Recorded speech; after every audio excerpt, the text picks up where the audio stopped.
Mind of Money. I am at session 5 with economist and investment advisor Benjamin Lodmell. Benjamin, welcome back. Thank you. So last time we spoke about Brazil in real detail. We talked about the rising tide of Brazil. It's really not an emerging market like we thought of emerging markets 20 years ago. In the 20-year-old vernacular, it would be an emerged market. It's arrived. I mean, it's a nation that's debt-free, energy independent, and really developing a strong, thriving economy on sound fundamentals. So I understand Brazil, and of course I've been to Brazil, and I get it.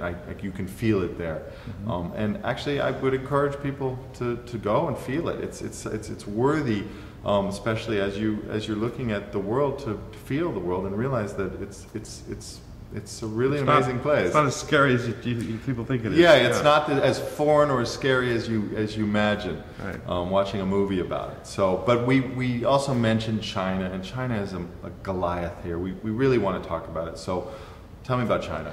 You cannot talk about investing without talking about China. Yeah. I mentioned Brazil first because I happen to think it's less expensive right now. Right. It's a better deal even. Exactly, and it's probably the place for new retail investors that are beginning. Just like maybe I don't diversify into Australian dollar right away, I'll begin people with euro, something that they're a little more familiar with. I feel the same way about Brazil. I think it's a great place for investors who are beginning to get their feet wet in international markets to begin. Right. But China is the center of the world's economic growth.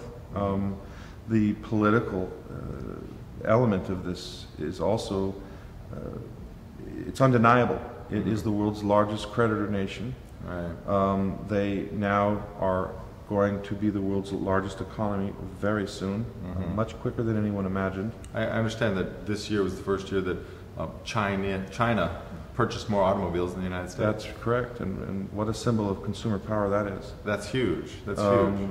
The only reason why perhaps the market of China hasn't developed quicker is because they've been so disciplined about saving.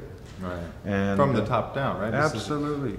The centralized government in this sense has really been a huge advantage.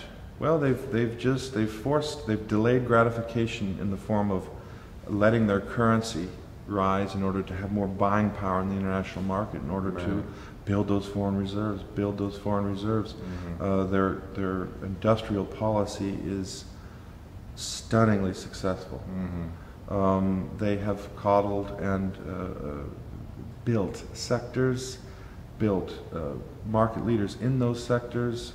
It's the world's largest exporting machine. It is the future. It is the present. Yeah, the joke used to be, and everyone agreed with this, right up to presidential politics, that China's the future. Right.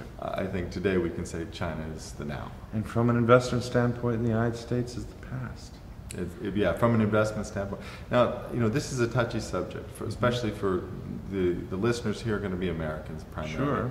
Sure. To hear that the United States is the past is an emotionally charged statement. So let's dig into it a little bit. From an investment perspective. Right, from an investment perspective. But to depower the emotion around that, let's just look at the fundamentals and see why. The number one reason is because it's not where the growth is. It's not where the growth is, right. It's not that we're not a progressive nation. It's that we're a mature nation, which is a part of our cycle, not necessarily anything related to even how well we've managed it. It's just where we're at. Investors need growth. Right.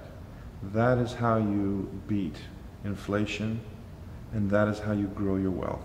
And so the rational investor should be looking for markets and sectors and market leaders in those sectors that are poised for growth. Right. It's very commonsensical. And the United States is a mature financial market.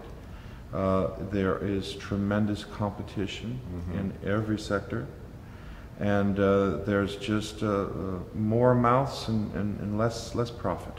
Right. So we talked about Brazil, for example. Banco Itaú is positioned to soak up much of the growth because of its strategic and competitive advantages. That is more true in emerging economies than it is in developed ones. Sure. So this is not a political slam or anything like that. It's just my recommendation is I think that it is a more conservative, wiser approach to go into markets, sectors, and market leaders in those sectors that are growing. Right. And that are This is ironic. I mean, to think that China and Brazil are more conservative investments. But once we look at it from the standpoint of what we talked about with the dollar, and that the fundamentals, the growth cycle and the nature of the mature American economy, and where these countries are at, and they're no longer also gambles in the sense that we're not sure if Brazil's going to make it, we're not sure if China's going to make it. They have proven the case. And also, we know a lot. Economics is a social science, but there is a formula for long-term growth that is like E equals MC squared. It's not what we don't know as economists is short-run business cycles. Right. But we do understand the nature of long-term growth. Right. And so, just as character is destiny, macroeconomic variables are destiny.